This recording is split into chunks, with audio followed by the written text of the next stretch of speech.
Complex analysis. ठीक है, ये सेकेंड पेपर है बीएससी थर्ड ईयर का। तो आज की क्लास में हम कुछ छोटी छोटी चीज़ें सीखते हैं इसके बारे में। ठीक है, सबसे पहले मेरा एक प्रश्न है,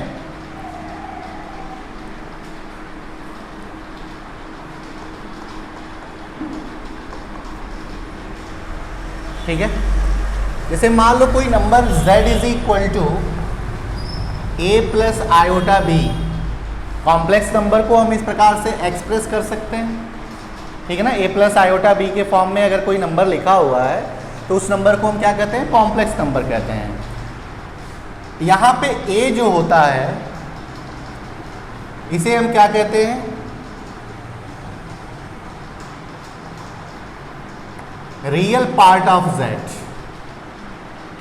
ठीक है ना। b को क्या कहते हैं, इमेजिनरी पार्ट ऑफ z, ठीक है बात। ओके, इसको हम आर्डर्ड पेयर के भी फॉर्म में लिख सकते हैं, z is equal to a comma b, ठीक है ना। इसको हम कैसे आर्डर्ड पेयर के भी फॉर्म में लिख सकते हैं, मतलब z is equal to ordered pair अगर a b लिखा हुआ है तो हम समझ सकते हैं कि ये हमारा और कुछ नहीं है, क्या है, कॉम्प्लेक्स नंबर है, ठीक है बात। ओके, अब मेरा प्रश्न ये है कि जैसे मान लो 1 और आयोटा, नेक्स्ट मैं लिखता हूं √2 comma √3, √3 iota and iota, 2 comma 5 iota, 5 comma √2, 6 comma √2/3। इसमें ये बताओ कि कौन कॉम्प्लेक्स नंबर है और कौन कॉम्प्लेक्स नंबर नहीं है। अगर मैं इसको इस प्रकार से लिख देता हूं, z is equal to this, z is equal to this, z is equal to this, z is equal to this, z is equal to this and z is equal to this. आप ये बताओ इसमें कौन complex number है और कौन complex number नहीं है।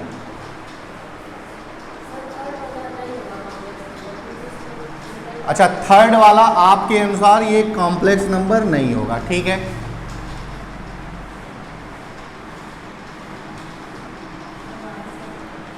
नहीं, मतलब कि सिर्फ ये कॉम्प्लेक्स नंबर नहीं है, बाकी सारे कॉम्प्लेक्स नंबर हैं। अब जरा देखो, यहां पे z is equal to a plus iota b जो लिखा हुआ है, ये इसका डेफिनेशन ही होता है कि a और b दोनों जो होते हैं ये हमारा कहां पे बिलोंग करते हैं, रियल नंबर में, ठीक है ना। अगर z is equal to a plus iota b है, अगर ये कॉम्प्लेक्स नंबर है, a को रियल पार्ट ऑफ z बोलते हैं, b को इमेजिनरी पार्ट ऑफ z बोलते हैं, ठीक है। और z क्या है, एक्चुअल में ये हमारा आर्डर्ड पेयर a b है। तो यहाँ पे a और b ये दोनों किसके एलिमेंट होने चाहिए, सेट ऑफ रियल नंबर के होने चाहिए, ठीक है बात।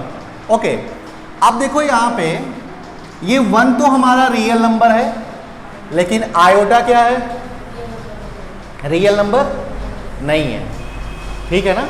a और b दोनों रियल नंबर होने चाहिए, लेकिन a तो हमारा रियल नंबर है, b रियल नंबर नहीं है, इसका मतलब ये हमारा कॉम्प्लेक्स नंबर नहीं बनेगा, ठीक है बात।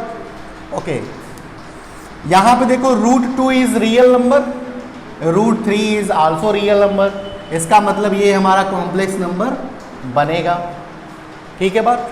ओके, यहां पे देखो आयोटा हमारा रियल नंबर नहीं है, √3 आयोटा भी रियल नंबर नहीं है, इसका मतलब a और b दोनों रियल नंबर नहीं है, तो उस केस में भी ये हमारा क्या हो जाएगा, रियल नंबर नहीं बनेगा, ठीक है बात। ओके, यहाँ पे बताओ, ये भी रियल नंबर नहीं बनेगा, ये बनेगा क्योंकि 5 और √2 ये दोनों रियल नंबर हैं, और ये भी बनेगा, वेरी गुड, कोई दिक्कत इसमें। ओके, तो अभी मैंने सिंपल सा ये बताया कि ये आप ये याद रखना, z is equal to a plus iota b, complex number को हम इस प्रकार से एक्सप्रेस करते हैं, या ऐसा नंबर जिसको हम इस प्रकार से अगर लिख पा रहे हैं तो वो नंबर हमारा कैसा होता है, कॉम्प्लेक्स नंबर होता है।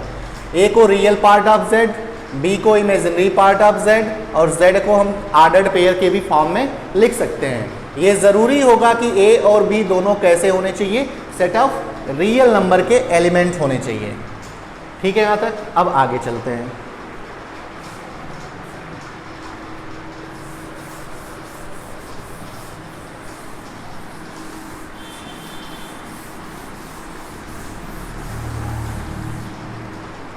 अब मैं यहाँ पे कॉम्प्लेक्स नंबर को मैं कैरेक्टराइज करता हूँ।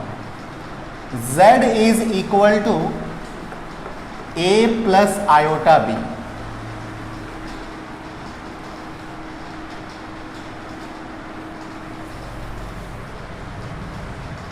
इसको मैं कैरेक्टराइज कर रहा हूं।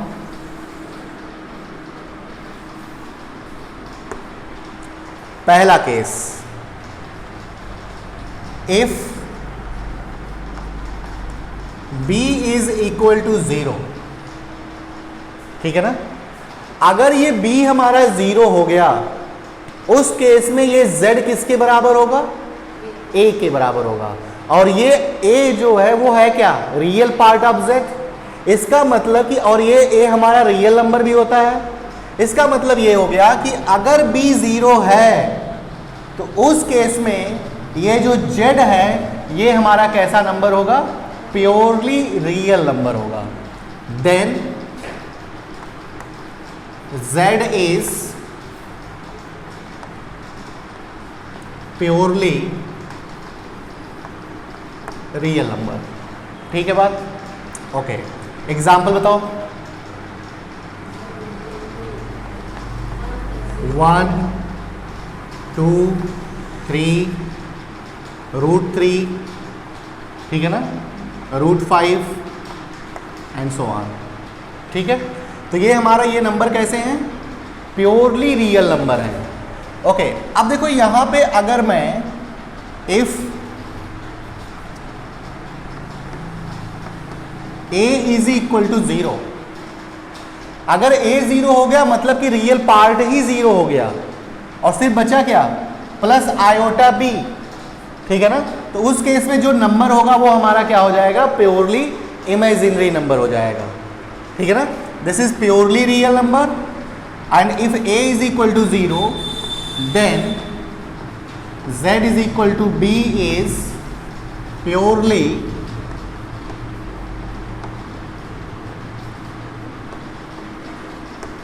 Imaginary number. कोई दिक्कत है यहाँ तक? ओके, तो दो चीजें हमने जाना कि अगर b 0 है उस केस में z कैसा होगा, purely real number. z is equal to 1 2 3, मैंने एग्जांपल ले लिया। यहां पे एग्जांपल बता दो, √2 iota, 3 iota, iota 2/3 iota and so on. ठीक है ना, तो ये हमारे नंबर्स कैसे हैं, प्योरली इमेजिनरी नंबर। ये नंबर कैसे हैं, प्योरली रियल नंबर। ओके, अब यहां पे देखो तीसरा केस जो है वो है हमारा if b not equal to 0। ठीक है ना, यहां पे ये कंडीशन है कि b 0 नहीं होना चाहिए। बड़ी सीधी सी बात है कि अगर हम ये कह रहे हैं कि b 0 नहीं होना चाहिए तो a जो है ये हमारा 0 हो भी सकता है और नहीं भी, दोनों पॉसिबिलिटी है। ठीक है ना, अगर b 0 नहीं है उस केस में ये a जो है वो हमारा 0 हो भी सकता है और नहीं भी। ठीक है बात, लेकिन ये जरूरी है कि b 0 नहीं होना चाहिए। अब जरा देखो तो उस केस में क्या होगा, if b not equal to 0 then z is imaginary number।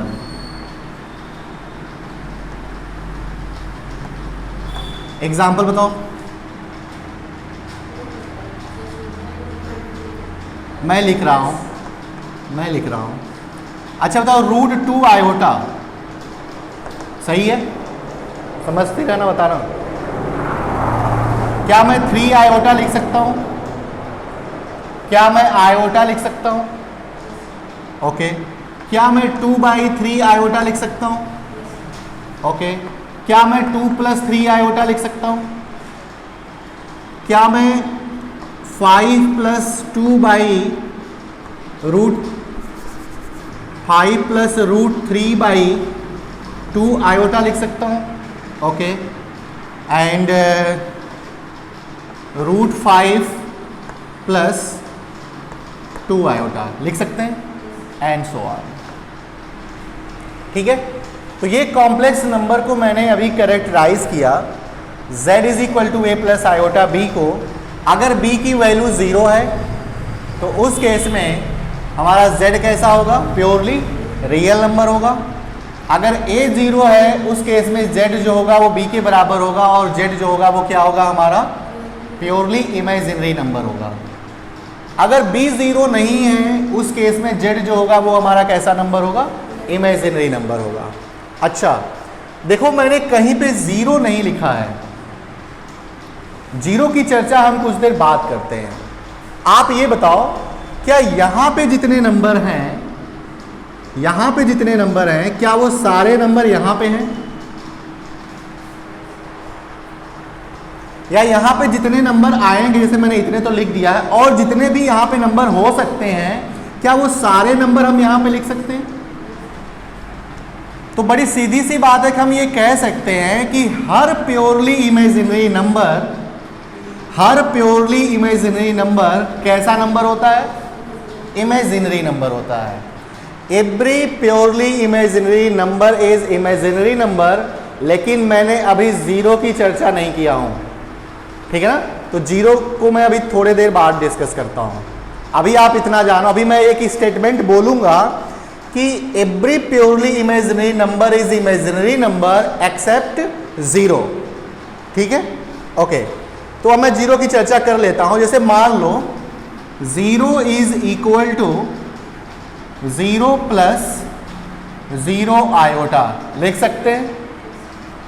इसका मतलब ये हो गया कि हम 0 को a + b आयोटा के फॉर्म में एक्सप्रेस कर पाए। तो ये 0 एक्चुअल में क्या हमारा कॉम्प्लेक्स नंबर होगा?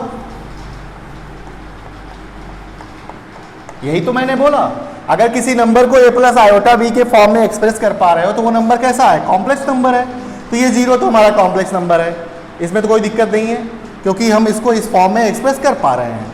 अच्छा, अब देखो जरा, अगर b 0 है, अगर b 0 है, उस केस में नंबर कैसा होता है? Purely real. क्या इसमें b 0 है? तो a 0 हो भी सकता है और नहीं भी।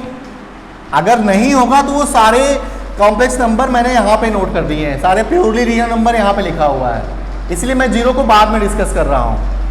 यहां पे b 0 है तो बचा क्या? सिर्फ 0। और ये उस केस में क्या हम ये कह सकते हैं कि 0 जो होता है वो हमारा प्योरली रियल नंबर होता है, क्योंकि b हमारा 0 है ना इसमें, तो ये 0 हो भी सकता है, नहीं भी। उस केस में क्या हो जाएगा? ये हमारा 0 जो होगा वो कैसा नंबर होगा? प्योरली रियल नंबर होगा। तो ये तो बात तय हो गया कि 0 हमारा कैसा नंबर है। तो मैं 0 को यहां पे इंक्लूड कर दूं। ओके, अगला देखो, a 0 है, b 0 हो भी सकता है और नहीं भी। अगर b 0 नहीं है उस केस में मैंने सारे ही नंबर्स यहां पे लिख दिए हैं। अब मैं 0 की चर्चा कर रहा हूं। अगर a 0 है, यहां पे a 0 है, तो a 0 होने के केस में z कैसा होता है? प्योरली इमेजिनरी नंबर होता है। ठीक है, तो क्या 0 हमारा प्योरली इमेजिनरी नंबर है? बिल्कुल है, कोई दिक्कत नहीं है, क्योंकि अगर z a 0 है तो b 0 हो भी सकता है और नहीं भी। अगर नहीं होता है तो मैंने यहां पे लिख दिया है। ठीक है, तो आप ये बताओ कि अब ये हमारा 0 जो है वो प्योरली रियल भी हो गया और प्योरली इमेजिनरी भी हो गया। तो मैं 0 को यहां भी इंक्लूड कर लेता हूं। बात समझ में आ रही है? ओके, अब आप ये बताओ, if b not equal to 0, यहां पे तो b 0 है, तो क्या ये 0 हमारा इमेजिनरी नंबर होगा कि नहीं होगा? क्या 0 को हम यहां पे लिख सकते हैं इस वाले केस में? नहीं लिख सकते। ठीक है, अब मैं स्टेटमेंट बोल रहा हूं यहां पे 0 है, यहां पे 0 नहीं है। हर प्योरली इमेजिनरी नंबर होता है सिर्फ 0 को छोड़ करके। Every purely imaginary number is imaginary number except 0। ठीक है, तो अगर कोई पूछता है कि बताओ 0 इमेजिनरी नंबर है कि नहीं है, तो आपका जवाब होना चाहिए 0 हमारा इमेजिनरी नंबर नहीं होता है। यहाँ पे कभी कभी बीएससी थर्ड ईयर का जो वाइवा होता है 50 नंबर का, वहाँ पे कभी कभी छोटे छोटे क्वेश्चन यहाँ से पूछे जा सकते हैं। जैसे 0 के बारे में बताओ, जो 0 जो है वो प्योरली रियल है या प्योरली इमेजिनरी है या इमेजिनरी है, क्या है। ठीक है, तो यहाँ तक कोई दिक्कत हो तो बताओ। ठीक है, ओके।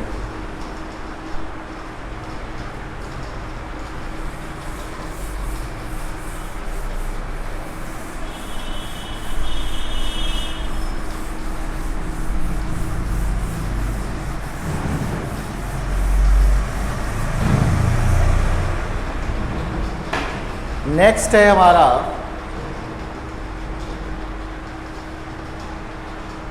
हम 2 डायमेंशनल ज्योमेट्री में पढ़ते हैं ना, एक्स एक्सिस वाई एक्सिस।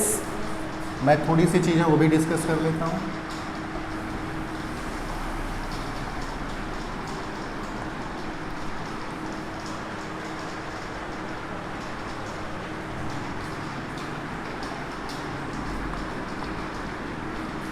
अगर हम कॉम्प्लेक्स एनालिसिस में अगर हम बात करते हैं तो इस एक्सिस को हम बोलते हैं रियल एक्सिस।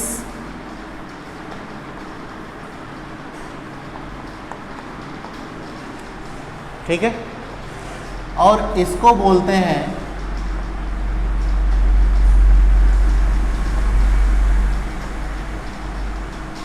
Imaginary axis. ठीक है, और ये जो प्लेन है, इस प्लेन को हम कहते हैं complex plane.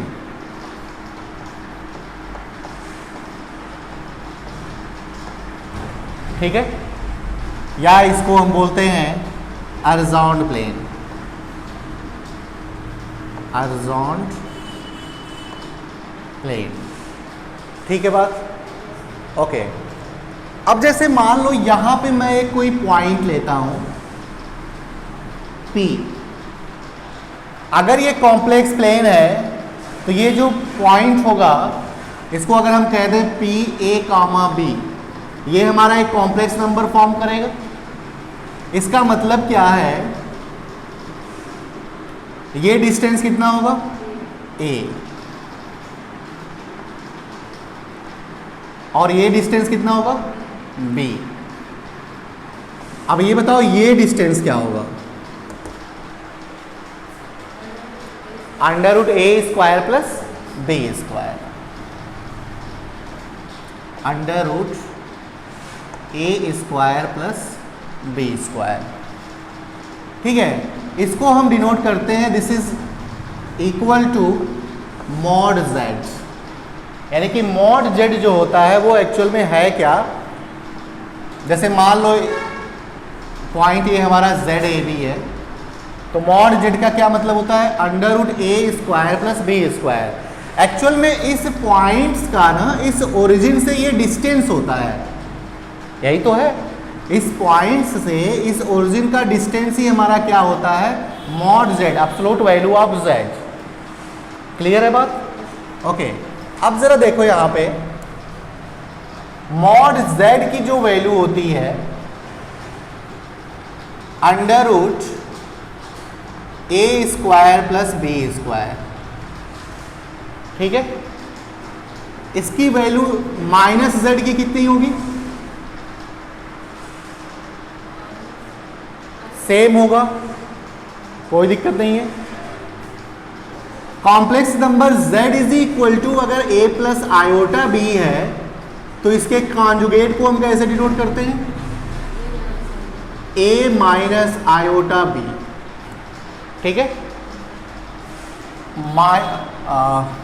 Mod of z bar, मतलब कि कॉन्जुगेट नंबर की एब्सोल्यूट वैल्यू भी कितनी होती है, under root A square plus B square.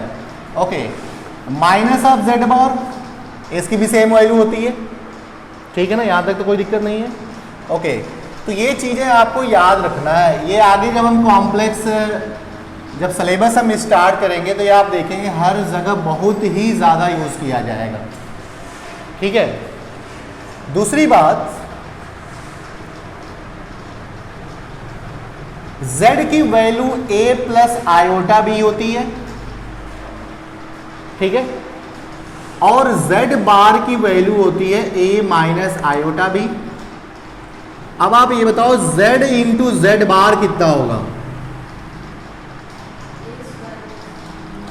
a square plus b square.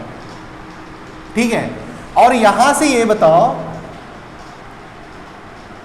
अगर मैं मॉड z स्क्वायर कर दूं तो उस केस में वैल्यू कितनी हो जाएगी? a square plus b square. ठीक है, तो z into Z bar is equal to a square plus b square. ये एक्चुअल में है क्या? Mod z square. तो ये बहुत ही इंपॉर्टेंट प्रॉपर्टी है, z into Z bar is equal to mod z square. ठीक है बात, कोई दिक्कत है यहां तक? ओके, अब जैसे मान लो मेरा एक प्रश्न है कि अगर mod z is equal to 5 लिखा हुआ है, एक्चुअल में ये है क्या? ऐसे कितने z की वैल्यूज होंगी जो इसको, इस इक्वेशन को सेटिस्फाई करेगी? z की ऐसे कितने वैल्यूज होंगे जिसको ये सेटिस्फाई करेगा? कितनी पॉसिबल वैल्यू होंगी?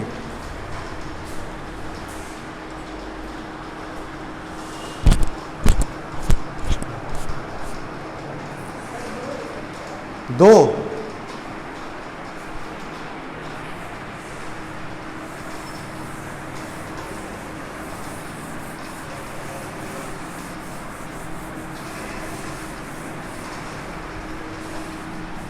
कितने बन रहे हैं?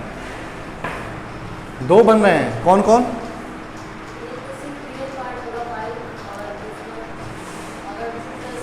-5 और एक भी नहीं। इसका जो आंसर है वो है infinite number of value of z होंगे। मतलब z की ऐसे पॉसिबल वैल्यू कितनी होंगी? तो इनफाइनाइट होंगी। कैसे? ये समझने के लिए मैं थोड़ी सी चीज़ें आपको और बता दूं। जैसे मान लो अगर हम थोड़ा सा रियल में जाएं, mod x less than or equal to 5।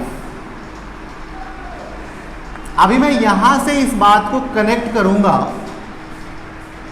और बिल्कुल विजुलाइज हो जाएगा कि हाँ z की ऐसे इन्फिनिटी वैल्यू है। ठीक है ना? और अगर less than or equal to 5 की बात करते हैं उस केस में इनफाइनाइट वैल्यू पॉसिबल होंगी। कैसे? ये चीज समझने से पहले मैं आपको यहां पे बता दूं। ठीक है, इसका क्या मतलब है ये बताओ?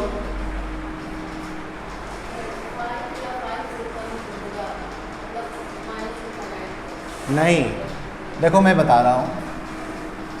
जैसे यहां पे x जो है ना वो हमारा एक रियल नंबर है। x क्या है? रियल नंबर है।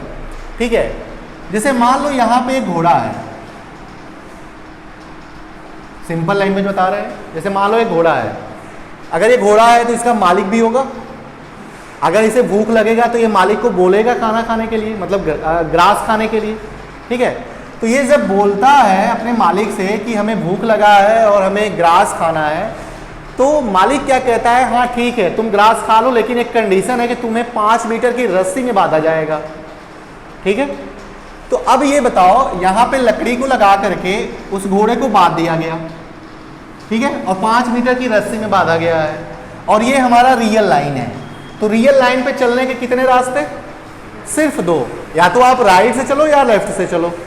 ठीक है, तो जब ये घोड़ा यहां से अपनी रस्सी फेंकेगा तो इस साइड कितना जाएगा? 5 तक जाएगा। तो मान लो कि यहां पे क्या है? हमारा 5 है। ठीक है बात? ओके, अब ये घोड़ा है, गधा तो है नहीं। अगर इसका पेट नहीं भरा तो ये इधर भी तो रस्सी फेंक सकता है। तो अगर इधर रस्सी फेंकता है तो यहां पे कितना दूर आएगा? -5 पे आएगा। Very good. इसका मतलब ये है, अब ये बताओ कि घोड़ा जो है वो कहां से लेकर के कहां तक का ग्रास खाया?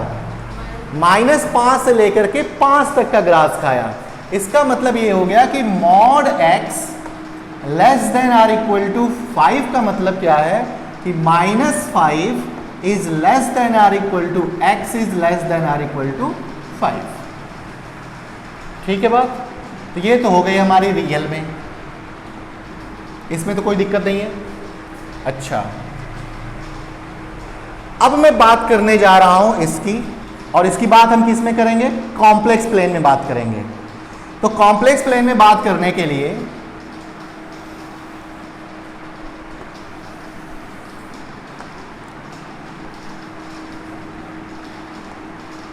ओके, जैसे मान लो यहां पे घोड़ा है, ठीक है, और mod z is equal to 5। अब पहले मैं less than or equal to 5 कर देता हूं, ठीक है, ओके। अब यहां से जब घोड़ा अपनी रस्सी फेंकेगा, ये हमारी रियल एक्सिस है और ये हमारी इमेजिनरी एक्सिस है। अब ये घोड़ा जब रस्सी फेंकेगा यहां तक, तो कितने दूर जाएगा? ये इस लाइन पे 5 तक जाएगा। तो ये है हमारा 5। यहां पे फेंकेगा तो कितने दूर जाएगा? 5 तक जाएगा। और ये पॉइंट हमारा क्या होगा? 5 आयोटा होगा, ठीक है। ये हो गया हमारा 5। एक मिनट, ये हो गया हमारा 5। यहां भी फेंक सकता है, तो यहां पे कितने दूर आएगा? -5, ठीक है ना, ओके। यहां पे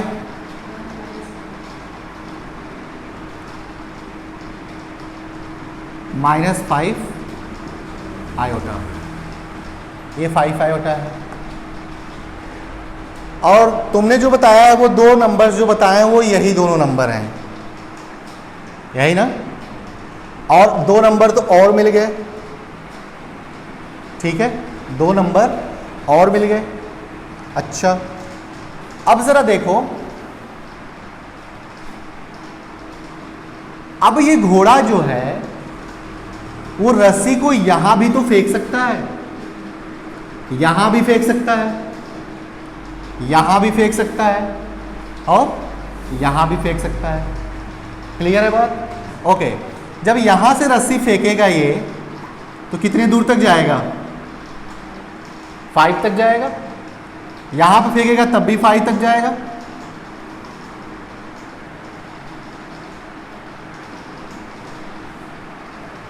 यहां भी 5 तक जाएगा, यहां भी 5 तक जाएगा, इधर भी तो फेंक सकता है।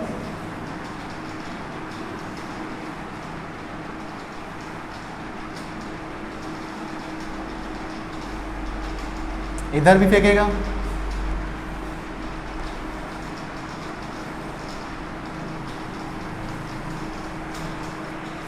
इतनी जगह फेंक सकता है ये रस्सी, इसमें तो कोई दिक्कत नहीं है। अगर मैं इन सारे को एक साथ मिला दूं, मैं मिटा दूंगा अभी,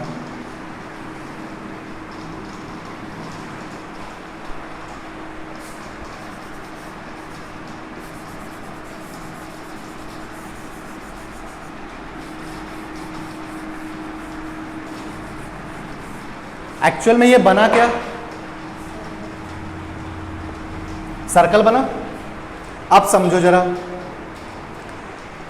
mod z less than or equal to 5 का मतलब ये हो गया, अगर हम इक्वल टू 5 की बात करते हैं, अगर हमने, तो मेरा तो प्रश्न ये था ना कि mod z is equal to 5, यहां पे z की कितनी ऐसी वैल्यूज हैं जो इसको सेटिस्फाई करेंगी? क्या इसको सेटिस्फाई करने के लिए ये पॉइंट्स इसको सेटिस्फाई करेगा? ये सारे ही लेंथ 5-5 पे हैं, ये भी सेटिस्फाई करेगा। तो ऐसे कितने वैल्यूज पॉसिबल हैं? इस सर्कल के बाउंड्री पे कितनी वैल्यूज आएंगी? इनफाइनाइट आएंगी।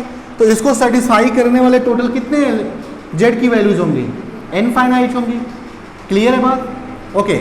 अब जरा देखो, मॉड z लेस, अब इस केस में mod z is equal to 5 के केस में घोड़ा जो था वो ग्रास कहाँ का खाएगा? सिर्फ इसके बाउंड्री का खाएगा, ठीक है ना। Mod z is equal to 5 के लिए सिर्फ इसके बाउंड्री पे जो ग्रास होगा वही खा पाएगा, लेकिन mod z less than or equal to 5 के लिए बाउंड्री का तो खाएगा, लेकिन बाउंड्री के अंदर मतलब कि यहां पे अंदर जो ग्रास होगा उसको भी खाएगा। मतलब कि z की वैल्यूज बाउंड्री के तो कंसीडर करने ही करने हैं, उसके अंदर जितने पॉइंट्स होंगे उन्हें भी हमें कंसीडर करने हैं। क्लियर है? ओके, तो इन दोनों में कितनी वैल्यूज पॉसिबल हैं? इनफाइनाइट। अच्छा, अगर ये लिखा जाए कि मॉड z लेस देन 5, इसका मतलब क्या है कि बाउंड्री के पॉइंट कंसीडर नहीं होंगे, सिर्फ अंदर वाले पॉइंट कंसीडर होंगे। अगर मॉड z ग्रेटर देन 5 लिखा हुआ है तो उस केस में कौन से पॉइंट आएंगे? ये वाले पॉइंट कंसीडर किए जाएंगे।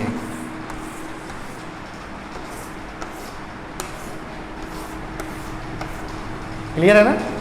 और अगर mod z greater than or equal to 5 है, उस केस में बाहर के पॉइंट आएंगे और उसके बाउंड्री के पॉइंट आएंगे। अच्छा, क्या इसे हम बोल सकते हैं कि this denotes equation of circle with centre origin and radius is 5, ठीक है ना। सेंटर क्या है? ओरिजिन और रेडियस 5। ये क्या होगा? ये भी हमारा सर्कल है, बस इसमें पॉइंट्स जो होंगे वो बाउंड्री के भी कंसीडर किए जाएंगे और उसके अंदर वाले पॉइंट्स को भी कंसीडर किए जाएंगे। क्लियर है बात? ये भी हमारा सर्कल है, इसके बारे में सर्कल है, लेकिन ये इसमें बाहर के पॉइंट्स को कंसीडर किया जा रहा है, ठीक है। इसमें भी कोई दिक्कत नहीं है, ठीक है। अच्छा, ये सर्कल मैं थोड़ा सा दिखा देता हूं। जैसे मान लो इसको स्क्वायर कर दो, मॉड z स्क्वायर। ऐसे मॉड z की वैल्यू कितनी होती है? अगर z की वैल्यू a प्लस आयोटा भी है तो under root a square plus b square. यहाँ हम ऐसे कर देते हैं, मॉड z की वैल्यू हम x प्लस आयोटा y ले लेते हैं, क्योंकि आदत बनी हुई है x और y में, ठीक है। तो ये क्या हो जाएगा? x square plus y square is equal to 5। दोनों तरफ स्क्वायर कर दें तो ये क्या हो जाएगा? x square plus y square is equal to 25। तो यहाँ से भी हम ये कह सकते हैं ना कि इसका सेंटर क्या है? ओरिजिन, और रेडियस कितना है? 5। क्लियर है? तो ये हमारा था। तो यही मेरा प्रश्न था कि यहाँ पे z की ऐसी कितनी वैल्यूज हैं। तो अगर कोई पूछता है कि mod z is equal to 100 अगर है तो z की ऐसे कितनी वैल्यूज पॉसिबल होंगी? Infinite. Mod z is equal to अगर 1/2 है, इसका मतलब centre is origin and radius is half. Clear है बात? कोई दिक्कत? कर लो कोई दिक्कत नहीं।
एडमिशन कहाँ है तुम्हारा?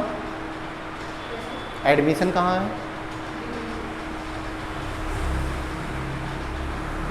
वहाँ पे तो अभी क्लास का कोई वो नहीं होगा। फर्स्ट ईयर में कहाँ पढ़ी थी? अच्छा, फर्स्ट ईयर नहीं थी।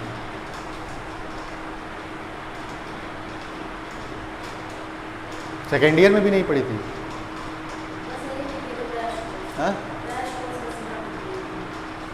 अच्छा, उसमें तो मैंने पढ़ाया था, पढ़ी थी।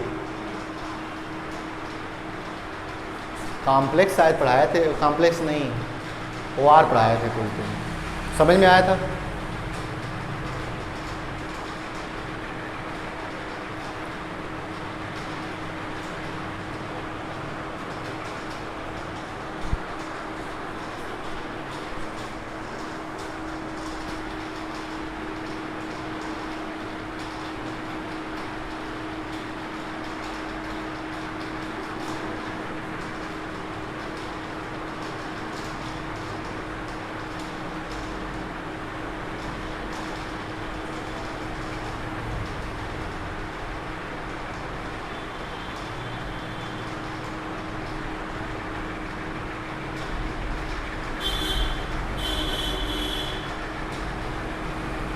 हो गया?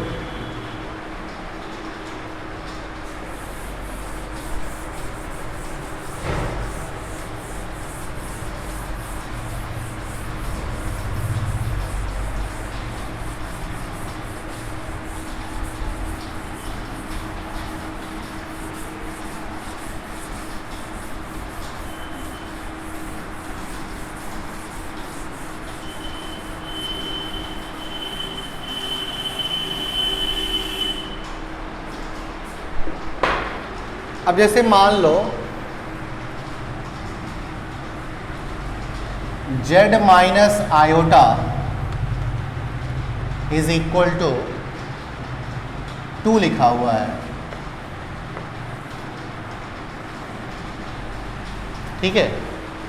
अब बताओ यहां पे कितनी वैल्यूज पॉसिबल होंगी? इनफाइनाइट। है क्या ये? सर्कल, क्लियर है, सर्कल है। सेंटर क्या है? तो सेंटर के लिए करते क्या है ये देखो जरा। जैसे मान लो z इज इक्वल टू अगर a प्लस आयोटा b है, ठीक है, तो हम इसको 0 करते हैं। z minus iota is equal to 0, ठीक है। तो z is equal to iota लिख सकते हैं। ये क्या है? a प्लस आयोटा बी, इसको क्या लिख सकते हैं? 0 plus 1 into iota. Ordered pair में अगर हम लिखना चाहें तो this is equal to 0 comma 1।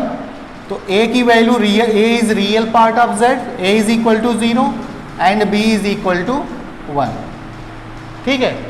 तो सेंटर हुआ क्या? 0 कामा 1, ठीक है ना। सेंटर क्या होगा? यही तो है, जिस पॉइंट पे ये 0 हो जाए ना वही पॉइंट हमारा क्या होता है? सेंटर होता है। तो 0 कामा 1 यहां पुट करो, 0 हो जाएगा, ठीक है।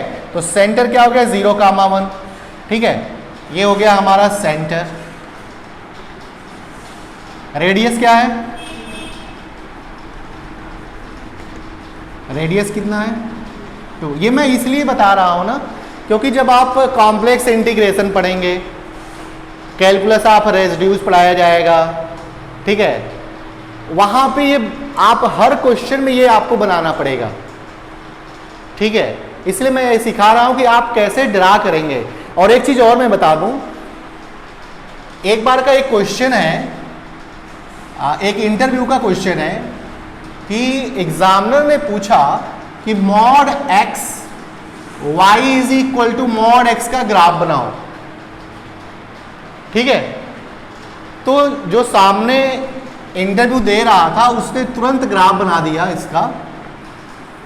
ये क्या है? y is equal to mod x, इसका ग्राफ बनता है कुछ ऐसे, सॉरी, ये मॉड x का ग्राफ है, ठीक है। उसके बाद से उसका दूसरा प्रश्न था y is equal to mod z का ग्राफ बनाओ। जैसे ही वो बंदा पूछा y is equal to mod x का ग्राफ बनाओ, उसने तुरंत बताया कि ये है हमारा। तो दूसरा प्रश्न ये था कि y is equal to mod z का ग्राफ क्या होगा, और वो रुक गया, कुछ नहीं बताया।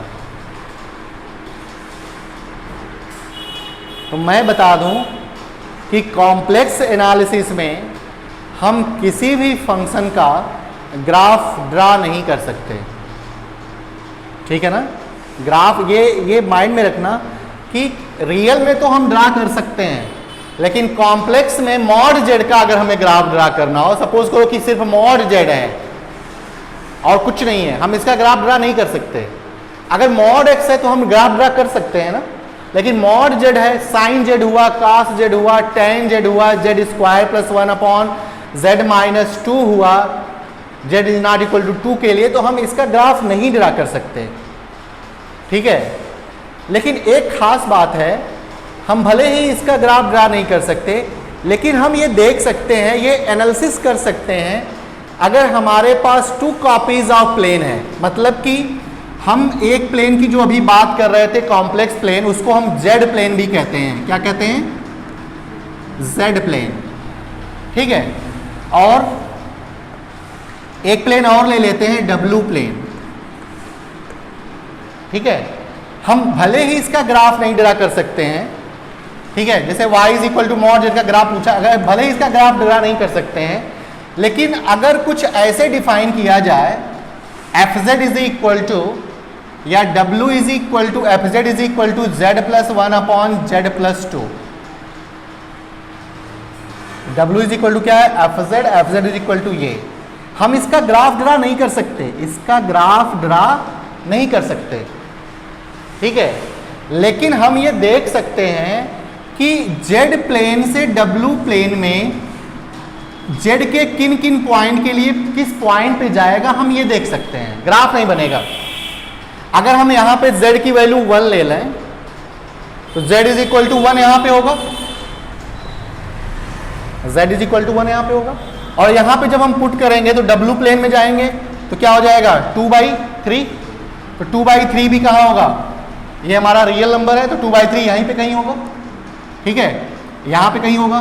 तो ये जो नंबर था ना, ये जो कॉम्प्लेक्स नंबर था, वो किस पॉइंट पे चला गया? यहां पे। ऐसे ही ये वाला पॉइंट भी हम देख सकते हैं कहां पे जाएगा। तो हम कॉम्प्लेक्स प्लेन में किसी भी फंक्शन का या कॉम्प्लेक्स एनालिसिस में हम किसी फंक्शन का ग्राफ ड्रा नहीं कर सकते, नहीं बनाया जा सकता, लेकिन हम एक ट्रांसफॉर्मेशन के थ्रू हम ये देख सकते हैं कि जेड प्लेन से डब्ल्यू प्लेन में जेड के किस वैल्यू के लिए किस पॉइंट पे जा रहा है, ये विजुलाइज कर सकते हैं, ठीक है। तो ये माइंड में रखना कि हम रियल में तो बना सकते हैं ग्राफ, लेकिन कॉम्प्लेक्स में ग्राफ नहीं बना सकते, ठीक है।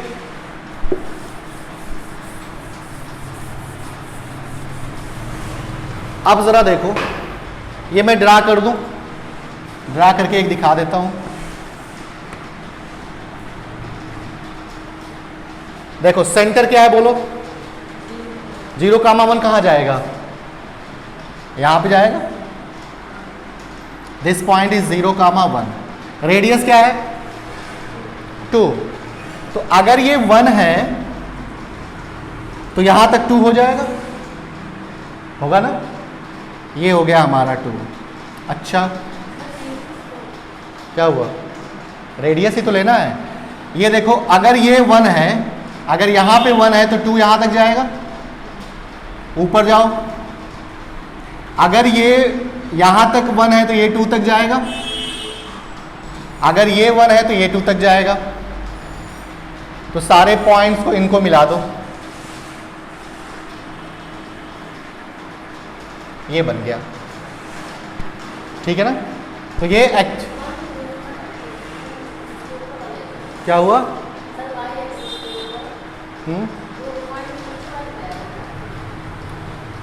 नहीं, रेडियस 2 है ना, मैं बता रहा हूं। ये सेंटर ये है, ये एक रेडियस और एक रेडियस ये 2 हो गया। इधर 2 नीचे भी चाहिए तो एक रेडियस ये, एक रेडियस ये 2 हो गया। एक रेडियस ये, एक रेडियस ये 2 इधर हो गया। एक रेडियस ये, एक रेडियस ये 2 इधर हो गया। और फिर चारों एंड्स पॉइंट को जब मिलाएंगे तो ये हमारा सर्कल बन जाएगा। तो हमारा सिर्फ बताने का ये पर्पस था कि हम कैसे इसको ड्रा कर सकते हैं।